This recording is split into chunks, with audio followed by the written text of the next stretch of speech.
All right, what's up, people? Welcome to Say What I Mean. Welcome with Polly with us. Got my man Fi here.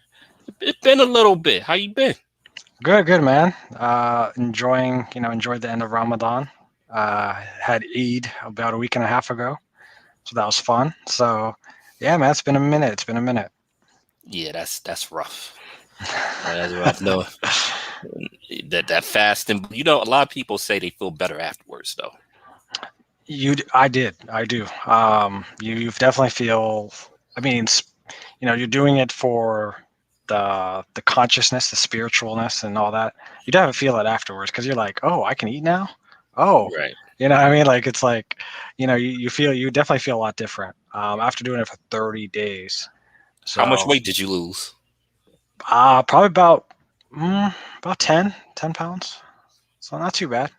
You know, Yeah. not too bad. I was still exercising a little bit, trying to get my blood pumping a little bit, just trying to stay active.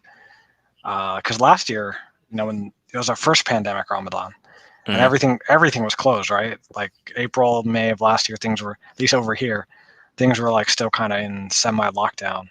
But this time around, obviously, things are opening up a little bit. People getting their shots and all that stuff. So a little more open up. Yeah, and it's crazy. You're right. Somebody at my job was doing the same thing, right? I used to forget. So I'll have something like, "Oh, bro, do you want something?" I'll be like, "Oh, my bad." It wasn't like I was even trolling. I wasn't even doing it on purpose. It's like, but I was just like, Matt, I'll "Yeah, tell you what. A couple of years ago, we were like in a busy pattern at work, and like mhm, our like executive director and like HR director, they were like, "Oh, you know what? Everybody's so busy. You know what?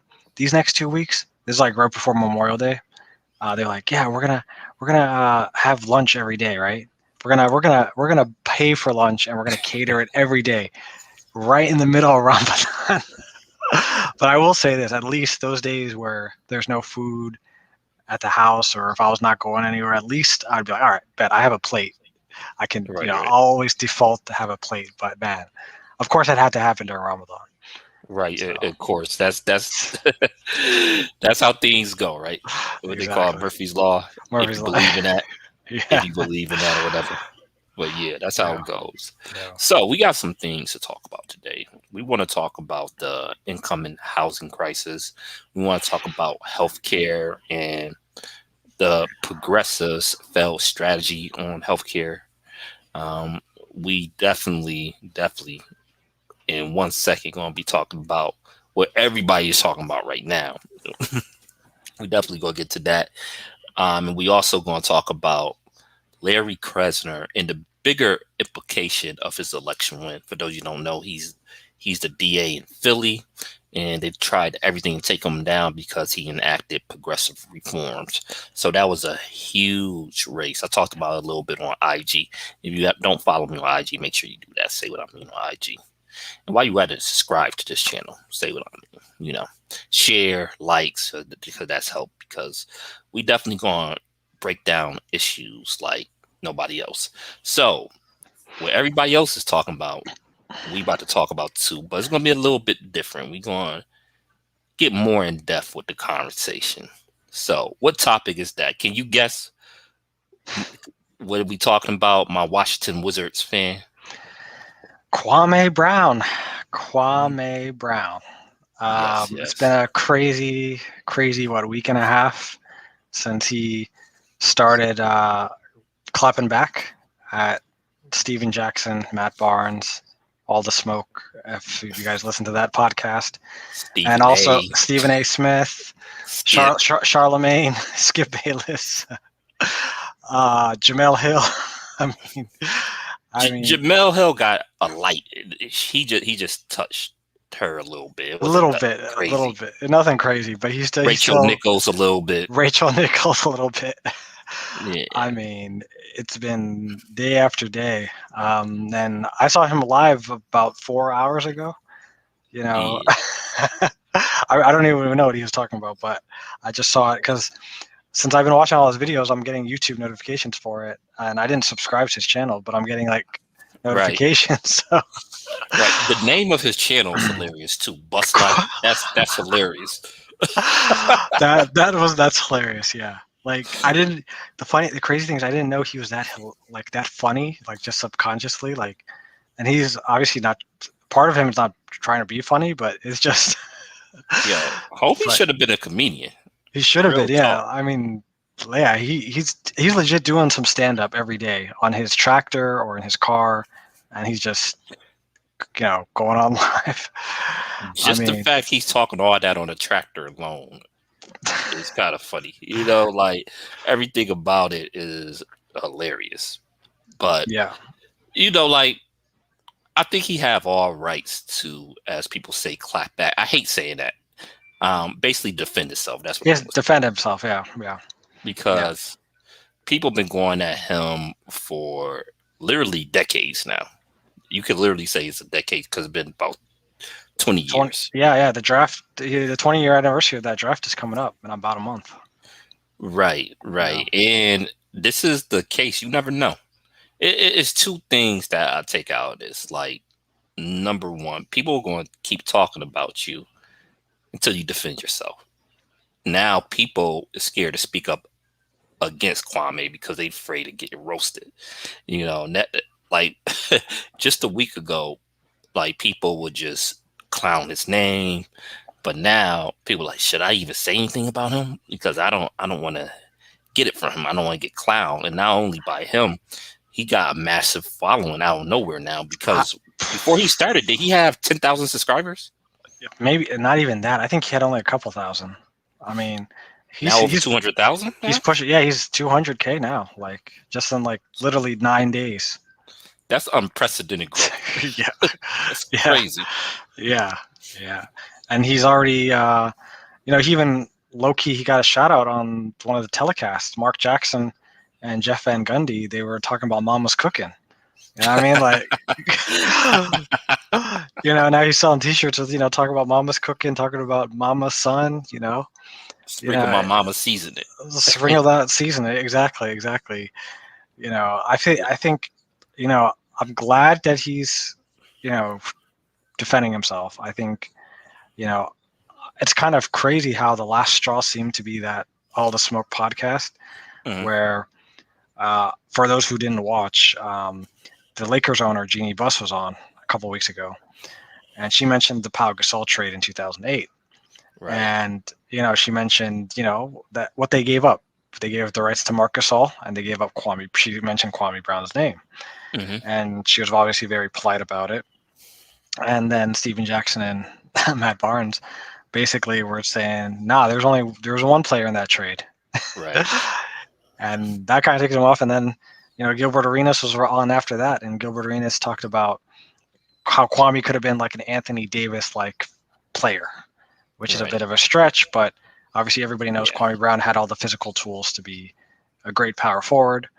Obviously, he didn't have the offensive skill set or the IQ, but Gilbert Arenas talked about it. Gilbert Arenas got some of that smoke from Kwame, but he fell back, and they kind of hashed it out because Gilbert Arenas knows this dude and he knows what this dude can do. Right. Talked Now, about how he had like yeah. 20 bouncers on him in the club or something. Yeah. I mean, I don't think he could have been Anthony Davis because, like, No, who, there's nobody in the league that's Anthony Davis, no, to be honest. no. But I think, in the right circumstances, if he didn't have all those injuries, maybe was in a different situation, maybe he could have had a career more like Tyson Chandler, Right. um, DeAndre Jordan, Yeah. Yeah. something like that. Something like that, where he's averaging, he could have averaged, 10 and 7, 12 and 7, a couple blocks a game, something like that. He definitely had that potential. And he Right. did, I think just reading, if you go back and just with my own memory, because I'm here in the DC area, of that time when Michael Jordan drafted him, Doug Collins was his coach, and Doug Collins was not a good coach for a young player like that, especially with Michael Jordan Right. coming from the front office, coming back out of retirement. And Kwame Brown, even himself, in the last week, if you've listened to him, he talks about, it's like, I was not even drafted to be there. I was drafted to be traded for Elton Brand Right. in And, Chicago. and you know Like, what's crazy? because Tyson Chandler really didn't score any points, but he was such a defensive presence Right. that people respected him. Or somebody like Joakim Noah, again, somebody that not a great offensive player, but when he was, you know, back when he had that little run, he was a good defensive player, was respected. Um, I think he could have had something like that, you know. Yeah. And even with being a bust, obviously, he still played 13 years in the NBA. He Right. was playing until 2013 or 14 Hmm. with those Sixers that blew. When the Sixers blew up their team, he was on that roster. Um, but yeah, he still had a 13-year career, made a lot of money. Yeah, Um, he had good games too. He and had some yeah, good. he had some good moments. Yeah, I Yeah. remember in like '04 with the Wizards, he had like a 31 and 19 game against Chris Webber and the Kings. Mhm. He had his moments. He obviously. I think the most hilarious thing. He said a lot of funny things in the last week, but the most hilarious thing he said in the last week What were you about to say? was him and Kobe combining for 82 points. That's and hilarious. he was saying, "Do you see the screens I was setting? Are you Right, not right, right, entertained?" right. And low key, he did. He did set a lot of good screens in that game. Some people were putting it on Twitter and YouTube. They're like, Kwame screens in the 81 point game. That's hilarious. But you know what though? Beyond just the sports talk with him, um, he making his opinions known outside of sports. One of the main Yeah. things he was talking up to Steven Jackson and Matt Barnes about, and especially Stephen A. Smith, is how they get paid to talk negatively about other black men, and Yeah. that's all they do. Yep. And I don't know as like I know Steven Jackson, I know Matt Barnes, but to be honest, I haven't watched a lot of their podcasts, so I don't know if that's true with all the smoke. But I do think it's true when it comes to Stephen A. Smith. Oh, for I sure, Stephen am A. not a Stephen A. Smith fan at all, not even a little bit. I remember the whole Kaepernick situation. He was not on the right side of history at all, Nope. at all. And I noticed, like, when a black athlete would get in trouble, he would go 10 times harder at the black athlete than a white athlete. And I remember him trying to defend it at one point. He's a type that cares too much about what white people think, to be Yes. Yeah. honest. Yeah. He does. Like, for me, if a black athlete messes up or a black person messes up, that don't represent me. I'm an individual. Like, just because a black person do something stupid that's supposed to represent all black people, that's stupid. Same thing. I'm like, so if that's the case, Jeffrey Dahmer should represent all white people then, or John Wayne Gracie should represent all white people. It doesn't make sense. So Right. I'm not going. So I never fall into that mentality. Hmm. I also like the fact that, because we're gonna get into pros and cons, because there's things that I disagree with him a lot, and just go beyond politics. Like, you could have a difference of opinion and policy, that's cool. But something specifically that I really didn't like. But one thing that I do like is promoting um, ownership, promoting land, because land is very important. Like, who I know this channel is not huge, but I know that's the understatement. But um, who been talking about the Black Farmers Bill, and like nobody else had online? Nobody. Yeah. That's me. Yeah. Hey y'all, Yeah. Exactly. that's been me. Who been talking about the 5 billion in the relief bill? That's me. I've been pushing that Black Farmers Bill because it's very important for a while. People don't even understand the Justice for Black Farmers Bill. Um, that's a lot of money. That's a lot of wealth and generational wealth Hmm. that Black people have lost because of policies and a whole bunch of stuff when it comes to farming. So the fact Hmm. that I think he said he had 30 something acres, maybe 40 acres. Yeah. Yeah. Yeah. He definitely has I don't that think much. people realize what that is. Like when he says that, I don't think people realize what that is. Do you know how much 30, 30 to 40 acres is? It's a People don't lot. realize 1 acre is huge. It's huge. Yeah. I mean, if you're like in a neighborhood where you have, let's say you have single family houses, and let's say each one is on a third of an acre, right? That's legit. Think about it like that. Three single family houses, 1 acre. So think about it like that. And he's got, you said what, 30 or 40 acres? I think I seen him say that in one of his videos. He had about 30, 40 acres or something. He said. I mean, it makes sense. I mean, obviously it makes sense. I mean, because not only because of obviously the money he made in the NBA, but obviously where he's from, what he's done for his family, and plus when he's doing going on live, half the time he's on a tractor trailer, and he's doing work on his land. I mean, that's wealth. I mean, that is wealth. That is, you Yeah. legit can grow your own food. You can legit, you know, have a farm. You also can make some money, I guess, You from definitely that. can make some money. You know what I mean? So, Hmm. so there's a lot going on there. He can't. I would love to get in the farm. I definitely do. Like I didn't grow up in a farm area. No, despite what people think, because I'm from Buffalo. Like people from New York think I live on a farm. This is not New York City. No, I did not grow up in farmland. No, I'm from a mid-sized to smallish city, about 250,000. But it's a city. I don't live in. Right, right, right. But I would love to get into that, even urban farming, because yeah, that's like being able to grow your own food, have livestock. That's important. You can make money off that. You can sustain yourself.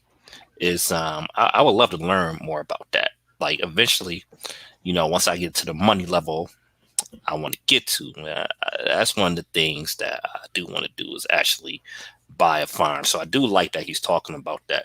And to me, laughing at being on a tractor is nothing funny about that. Like that's money, and that's not only just money. You can pass that down to your children as well. Exactly, So like exactly. it's really, I I don't think there's nothing wrong with being in the truck, being in the tractor.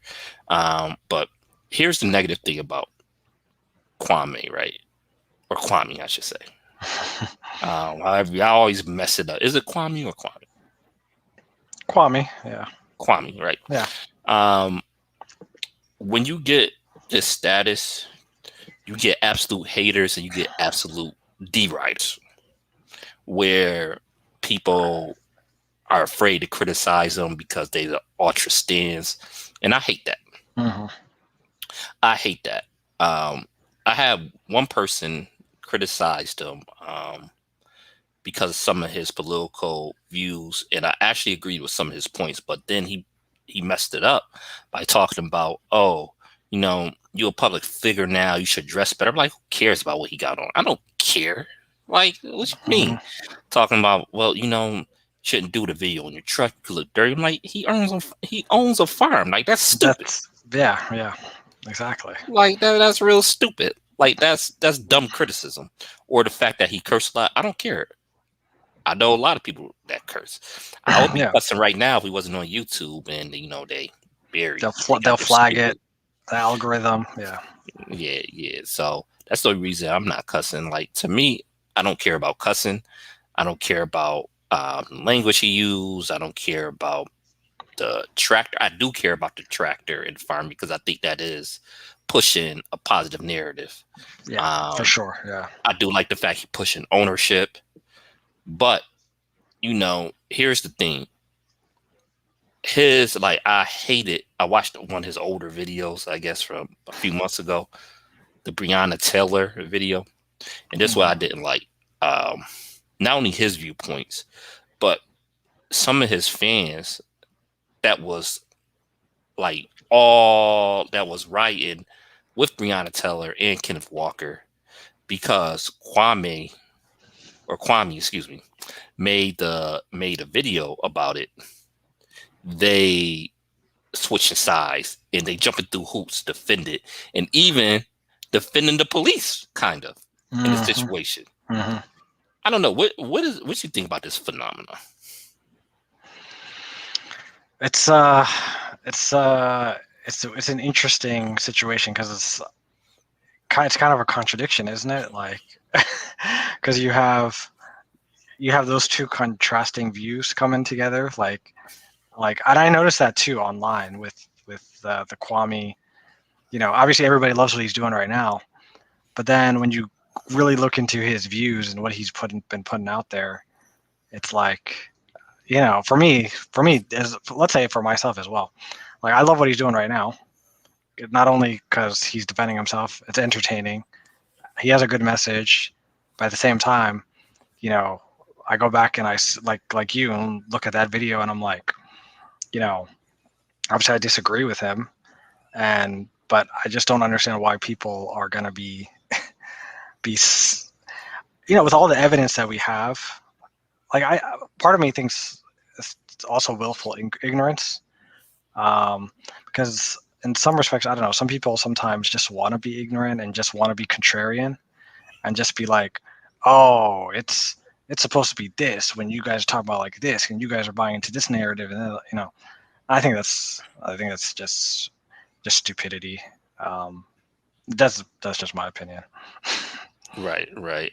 Yeah. Um, uh, yes. Also, people love effery. So if you causing Right. controversy, you kind of become an anti-hero. Right. Right. You, Right. You set you up know, a new narrative for yourself, you know, and then you become a little more special in the eyes of some some of his stands, which I didn't even know he had stands. But apparently he he does does. now. He does now. But even before, there's a YouTube page that says Kwame's greatest fan, and it has clips of his career. I, Oh wow. well, I didn't. See, I didn't even know about that. But the thing about, like I said, I love um, most of the stuff he's been doing. But the thing that bothered me about the Breonna Taylor situation, it definitely was victim blaming. Yeah, victim And blaming. Yeah, I was about to get into that. and he was talking about, okay, she was messing with a drug dealer. I mean, that was her former. First of all, that was her former boyfriend. Right. Kenneth Walker, um, he had a license, and he was kind of saying that, okay, if you're messing with street dudes, if you're the street life, this can happen. Right. I'm like, yeah, but that's not the reason she was killed. Like the thing that I didn't like, you could have two conversations. Yes, Mm, I have a daughter. I will tell my daughter, hell no, don't mess with no drug dealer. Of course not. right. Like that's not smart. But ultimately, the reason she was killed because the police did a no knock warrant. And beyond that, even if you blaming Breonna Taylor, which you shouldn't do because she wasn't into no illegal activities, she wasn't doing anything wrong. They was minding their business. After that, they still charged Kenneth Walker, who's a legal gun owner, with attempted murder. Mhm. Yep. And they kept him in jail for months, right until the pressure got on and they finally released him. So the situation was just like all jacked up, all wrong. And I would think he would be more sensitive to that because, you know, obviously he's a Second Amendment guy. You know, Kenneth Walker was actually using his right to Second Amendment. Exactly. Yeah. And beyond that, it's a structural problem. You're not going to expect the same from a regular citizen as you do with people in authority. You know, especially police officers, where they can take your life anytime. And the narrative I don't like, it's kind of like, okay, you just do the right thing, nothing will happen. Like I wasn't like out when I was younger. I was out, I hung out, I was in the hood, but I wasn't doing anything illegal. Even though I used to hang out in quote unquote the hood, I was just chilling. I wasn't selling drugs. I wasn't doing nothing crazy, but I still got targeted all the time. And even outside of the quote unquote hood, I used to get targeted and pulled over all the time, all the time, just for minding my business, just trying to get to point A to point B. Right. It's a big problem. Like, so you don't have to be in the streets or doing anything illegal to get targeted by the police. That's a misnomer. Right. That's what I didn't like about his point, and that's why people was fighting for structural reforms when it comes to police. Right. Right. It's interesting because, like you said, it happens everywhere. And the police reform, I remember, was it AOC? Somebody said Hmm. that what the reforms we're looking for is a well-maintained suburb. The, the way the police treat a well-maintained suburb is how we want them to treat the rest of us, right? I thought that was interesting, Yeah. just because of how I've seen how suburbia in this area has worked, um, depending on which suburb you're in, though, Hmm. because there's blacker suburbs, more Right. browner suburbs, Hmm. and there's more cops in those suburbs. So it's Right. interesting. It's interesting how some people characterize that. But yeah, no, that's definitely true. Yeah, and I think, and I like what he's saying. And here's the thing: I want to get this clear. Hmm. I don't. Some people's call. I don't think.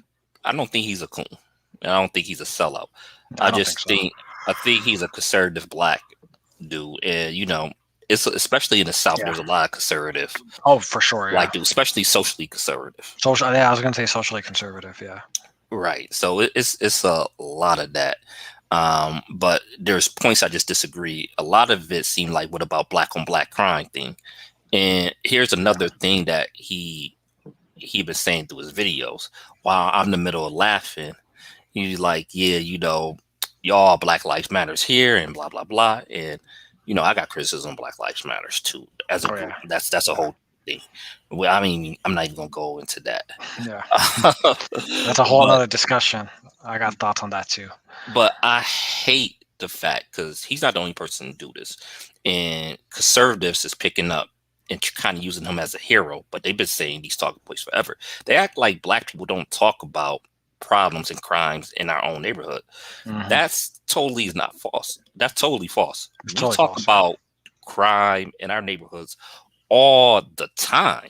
I don't know why they think, because we want to fight for justice for unjust killings by the police, that we think is okay for um, a black man to kill another black man. Nobody ever said that.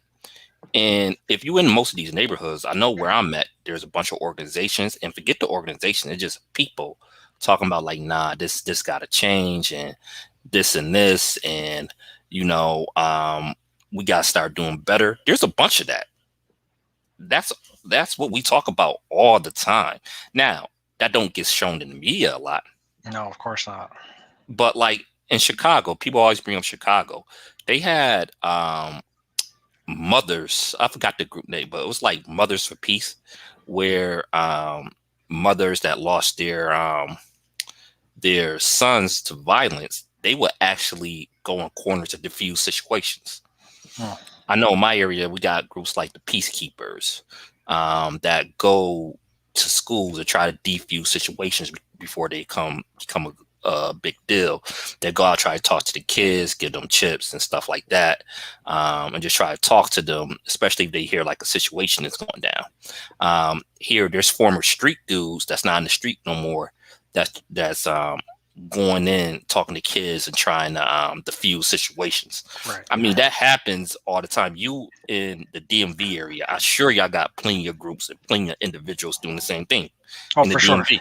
Yeah, in the DMV, yeah, in DC, and I'm in Prince George's County, Maryland. Yeah, there's been programs and grassroots efforts like that been happening. You know, all over the last 20, 25 years, especially when DC.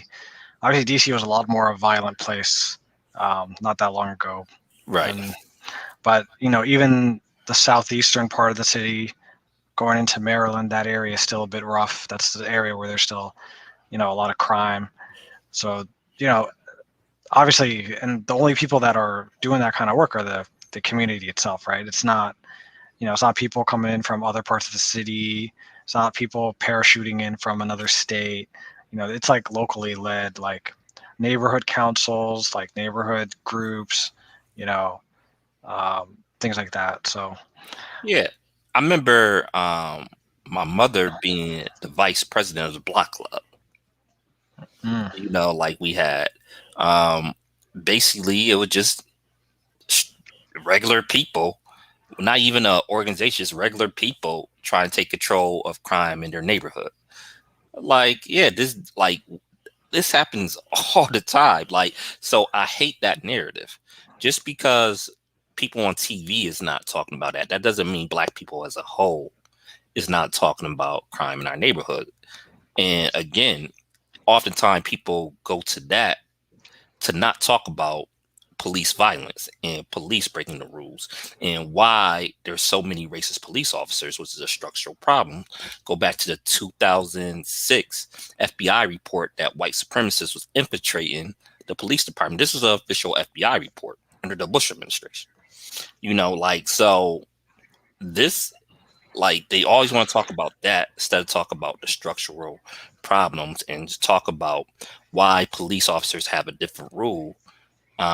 If they feel like they're in danger, or quote unquote they feel like they're in danger with qualified immunity, they can get off, is completely BS. So although I like most of what Kwame is doing, I don't think people should cancel him or not listen to him. Just think, don't be a stand for anybody. exactly. You gotta take in the good, take in the bad, question it. You can't just like be Right. spoon feeding yourself with stuff that is also nonsense. That's that's what I. And the crazy thing is, like you said, he's getting a lot of stands now. He's getting a lot of support. People are showing him a lot of love. But you're also right. A lot of people, they love the effery, they love the drama, and Right. and that's one thing I do agree with Steven Jackson and Matt Barnes on is they're like, hey, not all these people love you, bro. They're just loving the drama, and there's Right. certainly there's certainly an element of that as well. So Oh, it's a big element of that. yeah, But like Kwame, his response was, "Well, y'all wasn't loving me either when y'all was talking that crap about me," which I was like, "That's touche. That's a fair point." that's a fair But, point. That's a very fair point. yeah, but there's so many things. The reason why this situation is so interesting because there's many different webs of what he's been saying that we can get into different discussions on.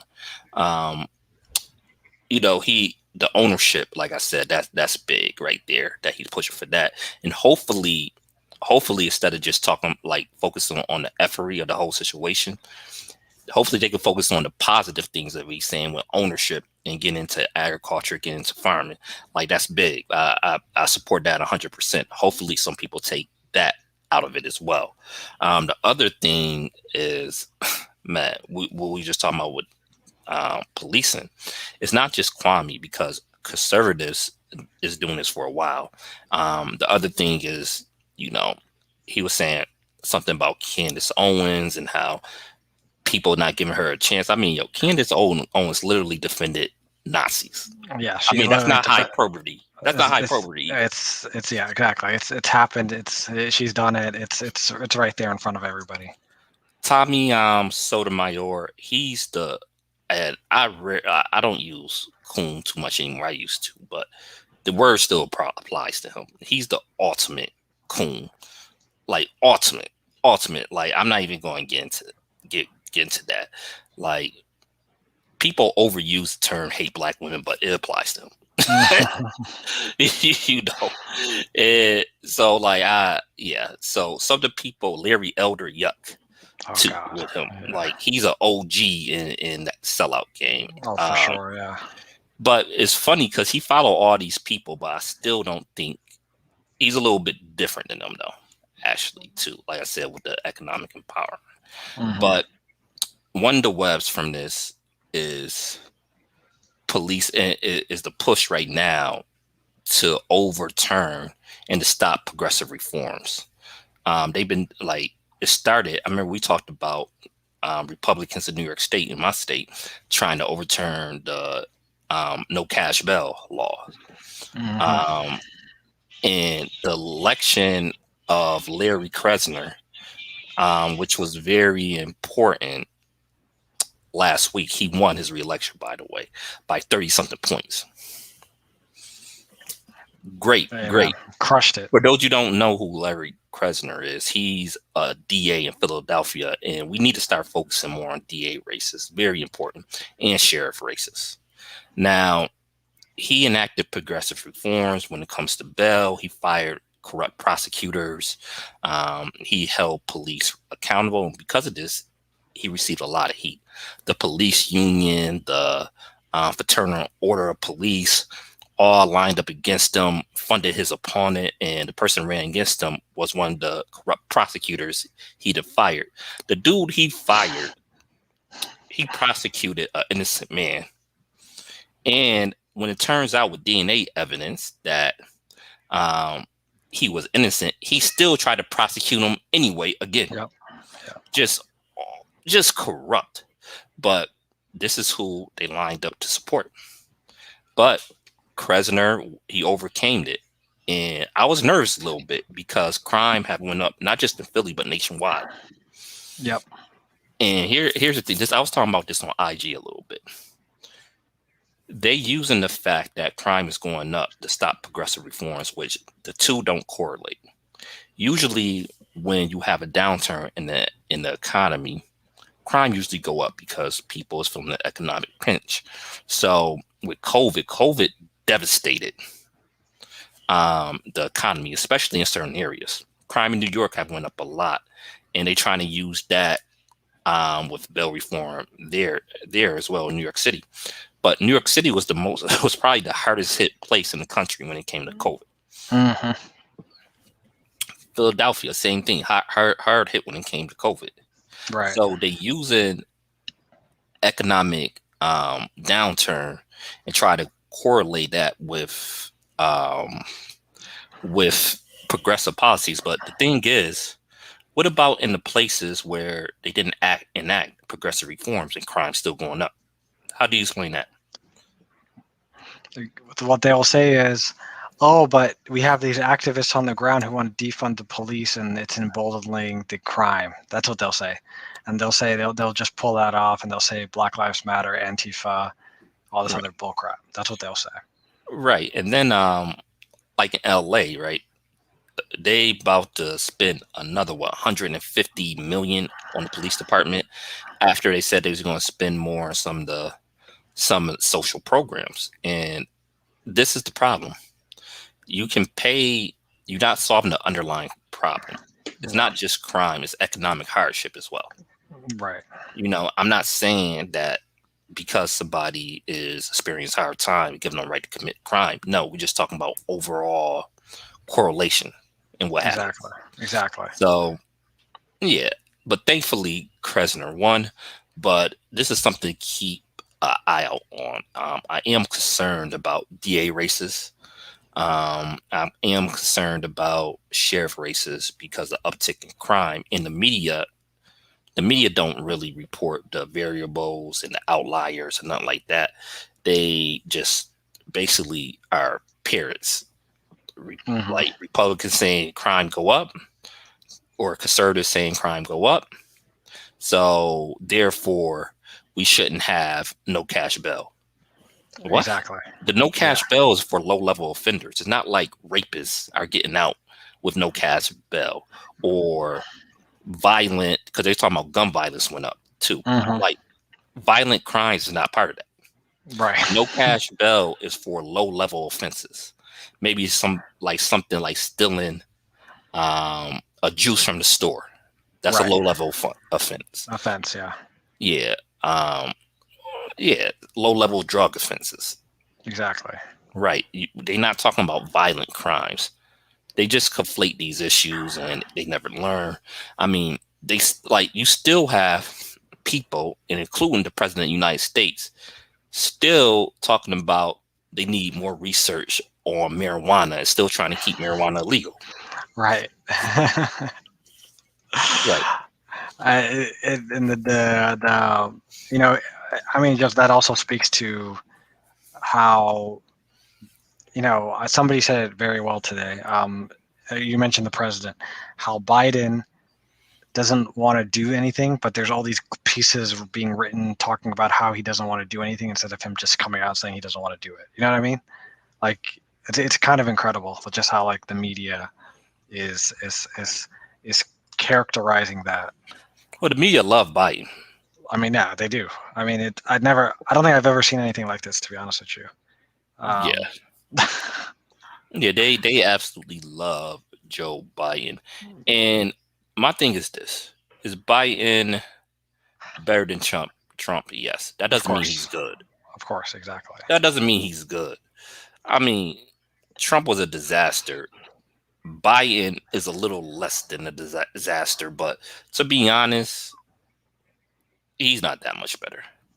I Right. mean, for his foreign policy, good God, his That's the foreign policy might even be it might even be worse than Trump. His foreign policies. Well, I don't know. Trump got rid nah. of that.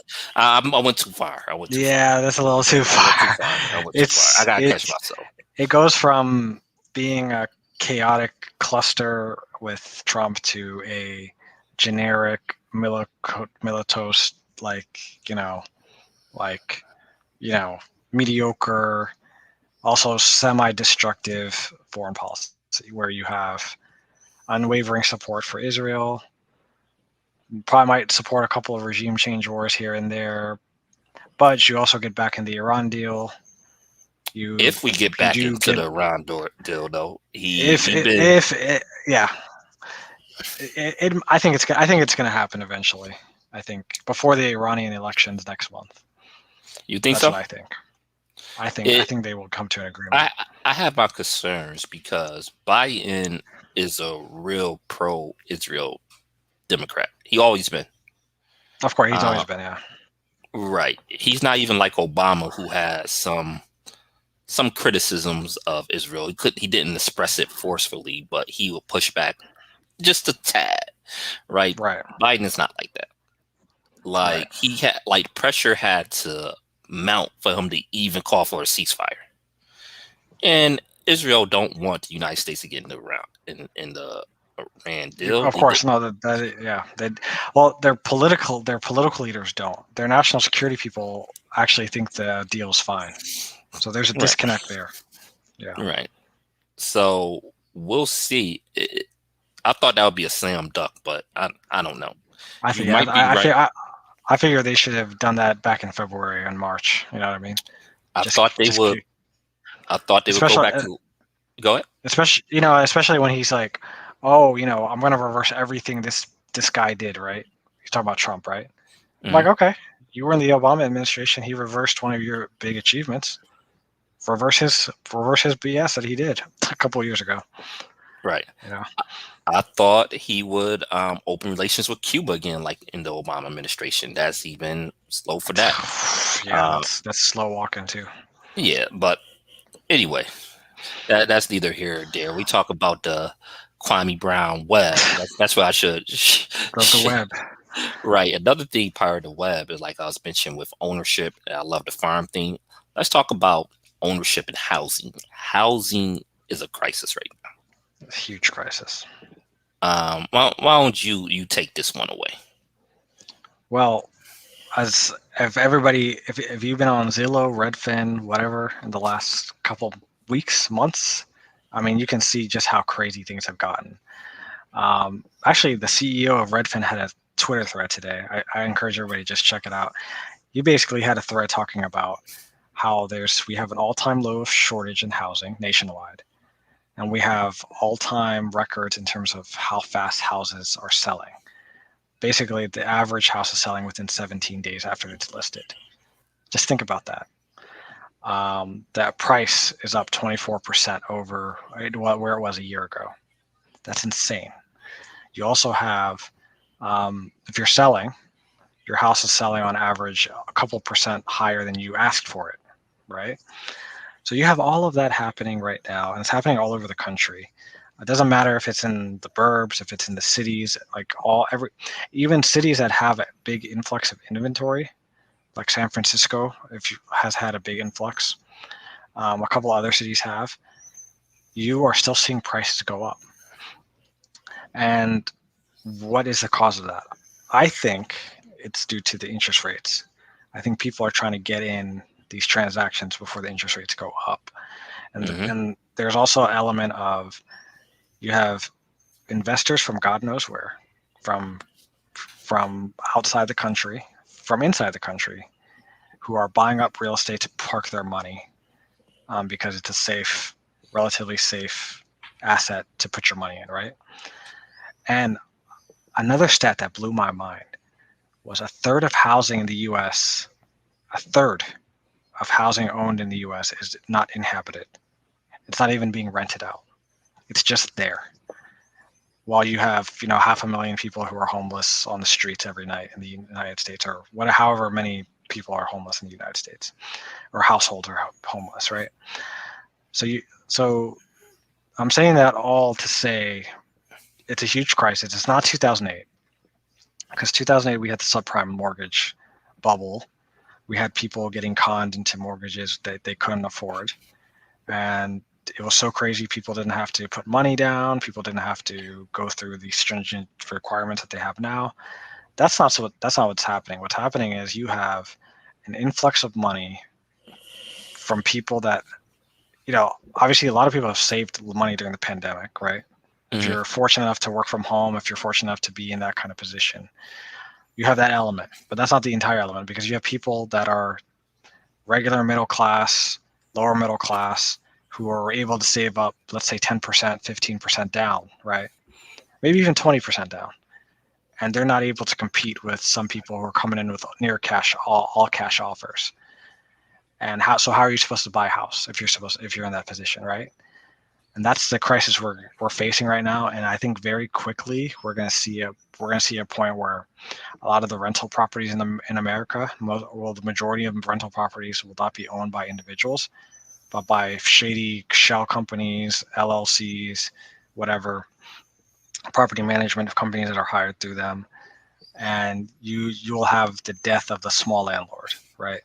You won't have that many individuals owning property that they can rent.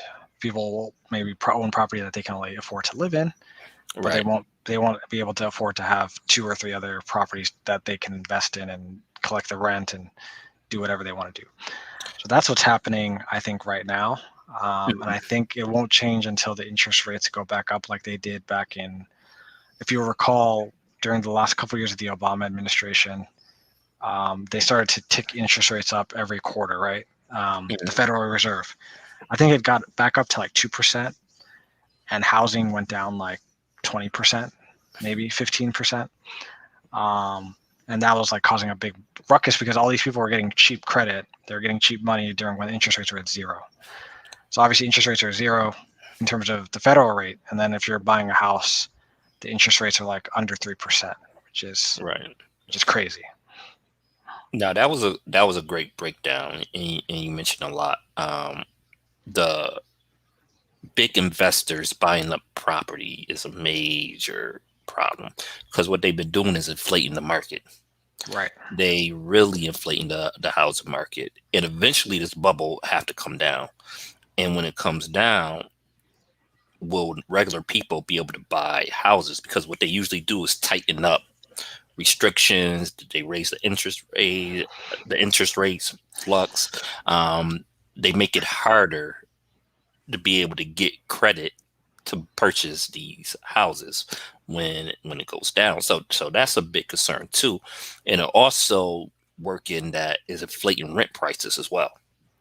Rent prices is skyrocketing because these investors that buying these properties, who are they buying it for? They buying it to make money. Exactly. And because they paying more for it, rent prices going up too. On top of that, we still haven't even felt the full brunt of the mortgage freezes, or excuse me, not the mortgage freeze, but the rent freezes during COVID, where you couldn't evict people. Right. Right. That's coming to a head too. So these people that lost their job during COVID, wasn't able to pay rent.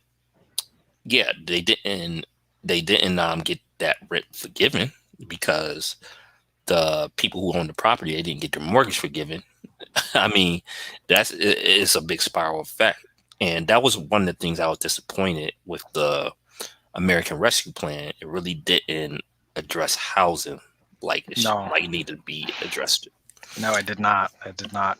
Even I remember when the Obama stimulus passed, I know they had some, because obviously that was in the midst of a foreclosure wave. They had some programs, obviously, to help people stay in their homes, Mhm. obviously with mixed results, as we know. Bad Um, results, in my opinion. yeah, I would say bad results because it led to a lot of short sales and foreclosure anyway. And they did it wrong too. Like they gave it to financial institutions. What? What? Instead of the actual borrowers who needed their mortgages written down so they can Right. get back above water, so that they could refinance and then they could have an affordable payment. But it was done all wrong. Even the Bush administration people, like they probably would have maybe done a better job, which is crazy to say, but that was the policy prescription that if you read about Henry Paulson and all these other folks who are terrible, by the way, but during that crisis, that was one of the main things the Bush administration at that in their end of days was talking about. But I say that to mention the American Rescue Plan. Obviously, it didn't have that focus on housing as like say even though so the Obama stimulus did have things like first time home buyer credit that if you read up on it the FHA was given um, first time home buyers like $8,000 credit to put towards their down payment. Things like that were happening back in like '09 and 10. Um, at but like this bill had really nothing. They had some assistance for rental properties. They had some assistance to businesses, but it's woefully inadequate because the average back rent that people owe is like $5,000 or $6,000 right now, which obviously is something that just added up for so many people, and that's just the average, obviously. So yeah, that's another thing that totally forgot about in terms of the moratoriums on mortgages and rents and so a lot of places in the country right now, and how that's gonna spiral because commercial real estate. That's another thing. Commercial real estate. That's another. Yeah. If you've Yeah. been like downtown anywhere, if you've been to like where a business used to be, and you see these for lease signs, and I see it in DC, like all these places they don't have tenants because businesses also maybe like we don't want to pay rent because we could just have people work remote. Um, that's also another thing that's happening as well.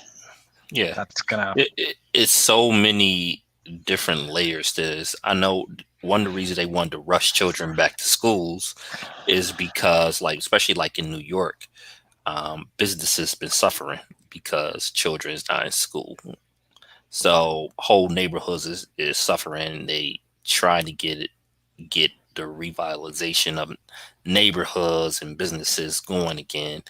Um, and they determined to get the kids back in school.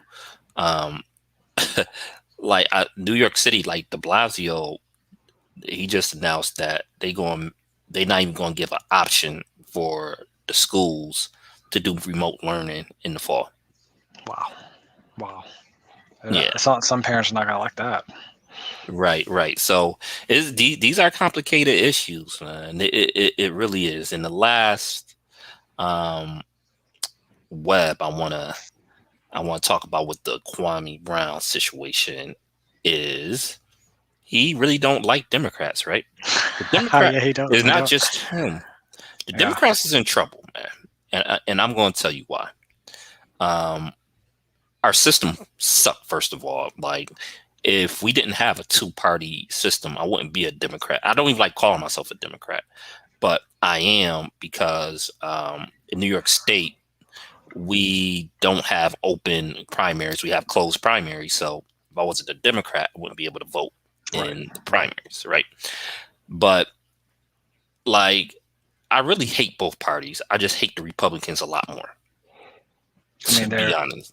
they're basically a fascist party now. I mean, it's that.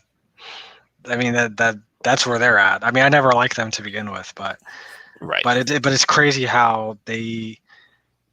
It's amazing how they're able to rebrand themselves every so often.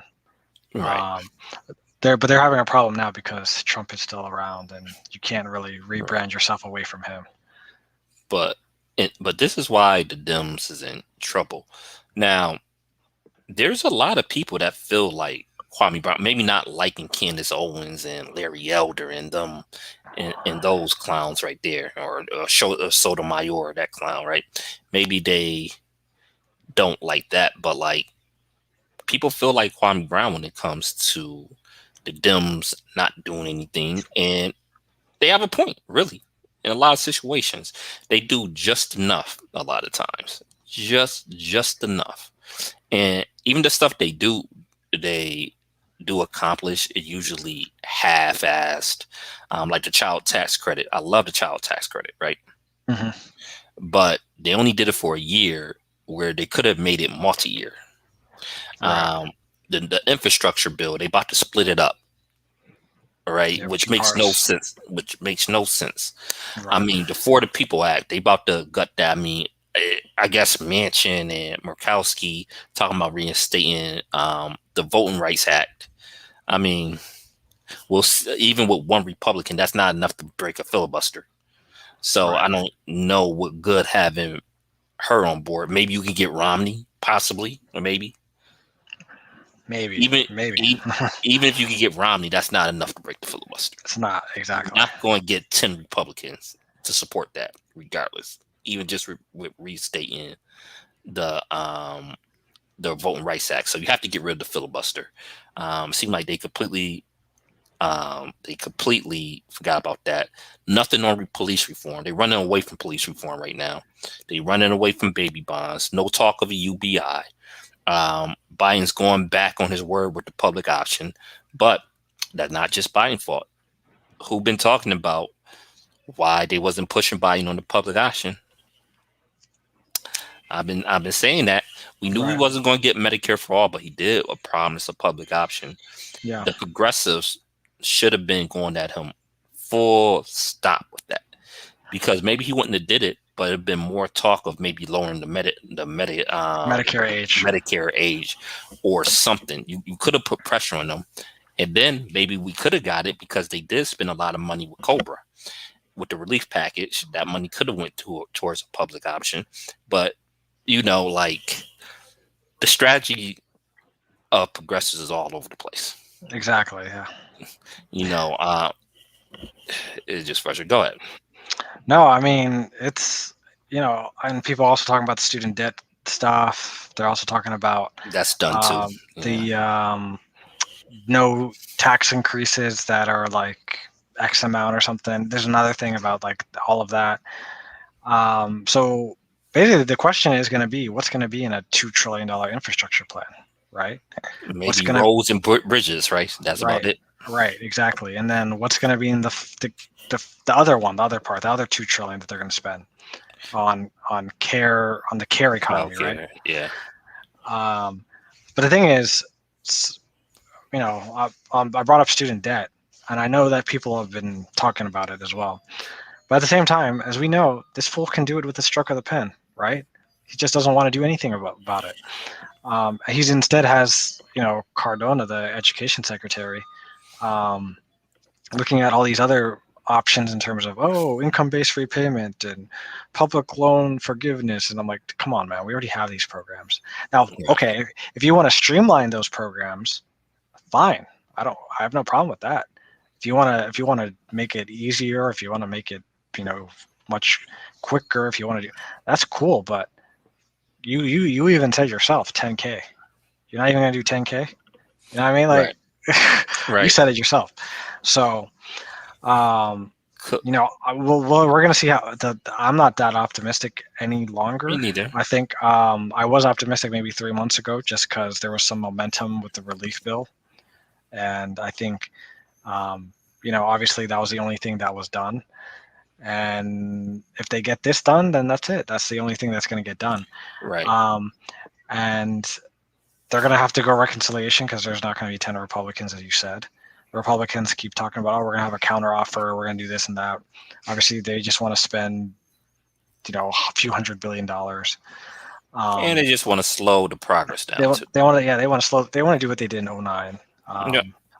but obviously Manchin and Cinema and these folks, um, they don't. They clearly don't care. They clearly don't see the urgency of Yeah, of really what you just mentioned, which is how crazy the system is.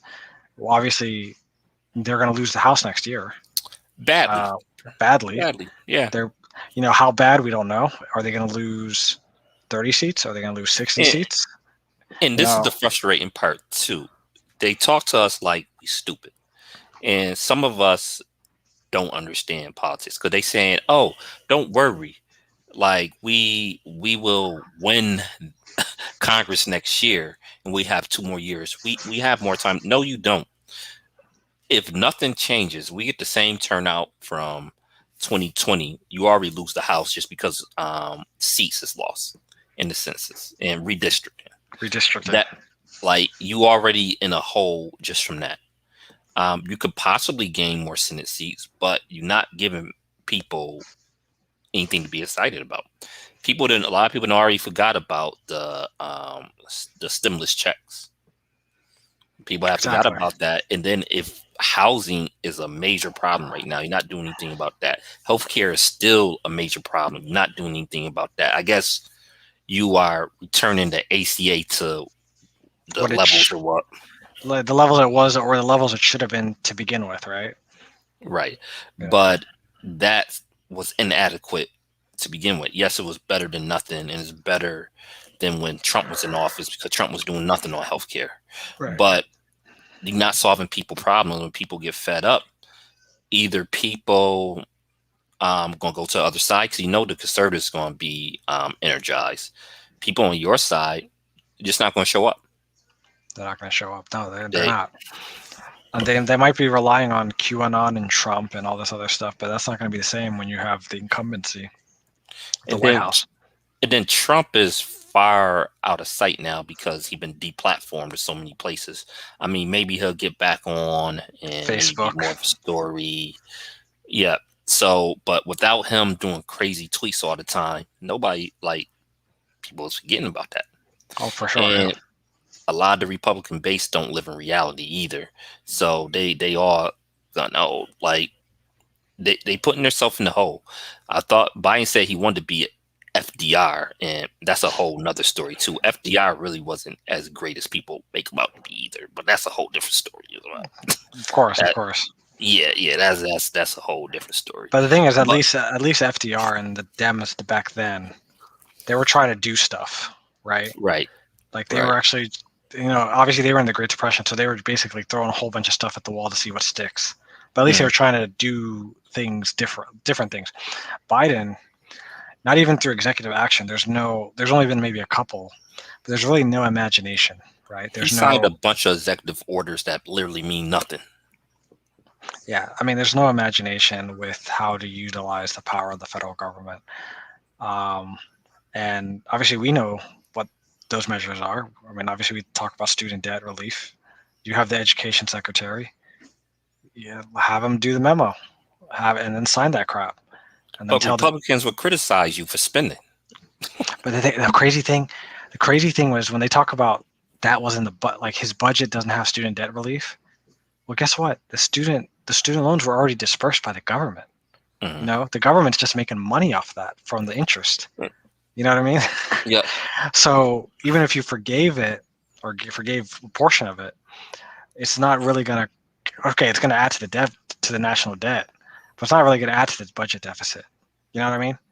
So Right. it's kind of a weird thing where they have that where he has this mentality of, oh, why should we pay for people's Ivy League education? And I'm like, bro, you went to freaking public schools yourself.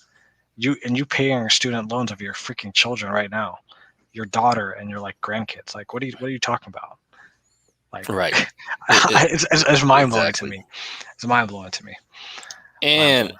and most of the debt is not from Ivy League schools either. Yeah, that's the Exactly. other It's thing. from mostly it's from public universities or smaller colleges or whatever. You know, state schools. Right. So For-profit colleges. for-profit colleges that people had to go to. It's crazy. I think there's, you know, I think eventually he will be pushed into it, but I don't think it's going to happen anytime soon. I think he'll be pushed into it by all these senators and stuff, and eventually they're going to choose a time to do it. But I'm not expecting anything. Obviously, I would love for it to happen. Yeah. With my load of Yeah, me of too. debt, Me you know what too. I mean? Um, you know, so it's we'll just I think all we can do is pray. That's all we can do. Well, I wasn't once Biden won the primaries. I wasn't confident in what was going to happen anyway. Like, to be Yeah, honest. I mean, obviously, yeah. When that happened last March, basically, I was like, dang, there's no imagination, right? Because at least if it was like, obviously, Bernie was the only one that had the shot, right? At Yes. least if he was the one who came out of it and won, at least you would have been putting people in the administration who are not like machine cogs who've been there for 25 years and other Clinton Knight type, you know, you'd have had a fresh perspective. Yeah. Um, I was hoping because Warren at least would have been 50,000 at a minimum. She probably would have been able to strike a deal with Schumer with that. so Um, yeah, she and Schumer are still pushing it. yeah. They're still. Schumer's like, oh, I'm gonna call him right now. I'm like, bro, you need to go to his face and tell him that crap. Do it every Yeah. day. So yeah. So but yeah, the Dems is in trouble, and I think this Biden win then got to some of their heads. And let's be completely honest. I was saying this at the time. I think Trump probably would have won if it wasn't for COVID. If it Uh, wasn't for him mishandling COVID so it's badly. pretty. I think it's pretty obvious just based on what we saw in November. Like if it wasn't for that, like he probably would have won. He probably would have won with Georgia. He probably would have won Arizona. And Yeah. that right there would have been. Oh well, you know what? He might not have. He might not have. If Michigan could have went. No, not Michigan. I'm sorry. Wisconsin was also close. Yep. But Michigan and Pennsylvania, Biden had a pretty comfortable win in those places. But you never. I don't know. I mean, if he did win Wisconsin, yeah, he would have won the presidency. Um, so yeah, it was close. It was 20,000 votes. Um, but Yeah. then again, we talked about 2016. Trump barely won then as well. Yeah. So, I mean, we always knew he was going to lose the popular vote. oh yeah. Like, I think it's going to be hard for a Republican to ever win the popular vote. To be honest, Yeah, moving forward, I think it's really it's not impossible. It's going to be extremely difficult. But the difficult. electoral college Oh, they're was competitive. Yeah. still lined up, but his just the way he mishandled COVID, it was self-inflicted. Not to even mention all the other terrible things he did while he was in office, but it was really the COVID situation that really did him in, and his clownish response to it. But yeah, I think too many Democrats got overconfident that things would just go back to normal. That was my fear too. That would happen. And it seemed like it did. Like all the promises, all the energy is not like they really moving away from police reform. Yeah. No, Like they moving I no talks, remember a nothing. month ago after the Chauvin verdict, like there's staffers talking about, yeah, now we don't gotta do it. Right. It's pretty telling. And So if some Democrats are actually going in the other direction because of what we talked about earlier. But yeah, so they are in trouble. And it's crazy, but we gotta thank Kwame. He didn't provide a lot of interesting discussions, whether you agree with him or not. I agree with him on some stuff, other stuff I don't. But overall, it's been very entertaining. I just hope that whether you like him, dislike him, everybody have an open mind. Don't blindly follow any person. facts. You know. Facts. All right, but what you should follow is me on IG. Say what I mean on IG. Make sure you follow me there. Subscribe to the channel, like, share. I think we have some interesting discussions, so make sure you do that. Watch the Wizards lose in 5. Yeah, they will, fortunately. But Nah, but it was a good season for them though. Like, it was like this last couple months was pretty exciting. It was. Westbrook turned around his season. We Turned yeah around. we did see history. He broke Oscar's record, so yeah, it was not too bad. You feeling different about the trade now, aren't you? I am. I mean, they still need a new coach, but because Scott Yeah, Brooks is not it, obviously. But Westbrook, he was hurt. Clearly, now we know now this dude was playing with a torn quad yeah, that's early crazy. on, which is insane. But he obviously is better than John Wall. And I So like John Wall too, I but like John yeah, Wall too, but he you know injuries, man, injuries. injuries and it's just the biggest thing. Hopefully he'll get right this offseason. He did play most. I mean, he played most of the season at least this year, but obviously he was on a terrible Rockets team. But hopefully Westbrook can stay at this level for the next couple of years while we have him. And hopefully he can stop making dumb-headed plays and just focus on passing.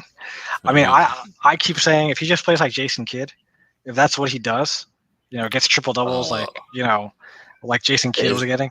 it's not easy to play like Jason Kidd. It's That's an not. all-time great right there, though. It's not. It's Pure not point guard. exactly pure point guard. But if Westbrook wants to average 15 and like 20, okay, that's fine. I don't think he could play like Kidd because Kidd was actually he became a pretty decent 3-point shooter.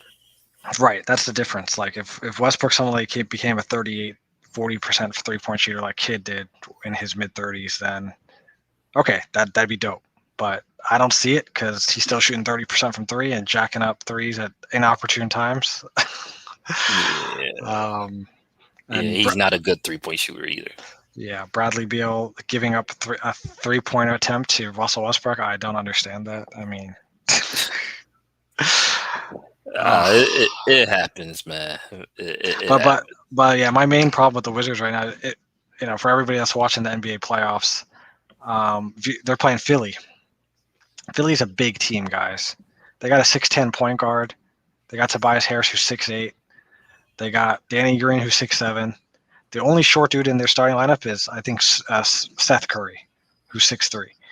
And the Wizards are trying to guard them with 6'3" Russell Westbrook, 6'3" Bradley Beal, 6'2" Raul Neto.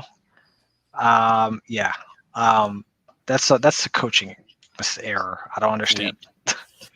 Yeah. Well, it's still a positive season because I don't think people expected y'all to make the playoffs. So, you can't. A month and a half ago, hell no. I was talking about the draft, bro. Yep. Yep. So, So, hey, it's positive. Anything else you want to talk about before we head out? no, man, it was a good discussion. Love being here. It's dinner time for me, so I'm peacing Yeah, out. yeah, no more fasting. I gotta eat too. Peace. Peace out.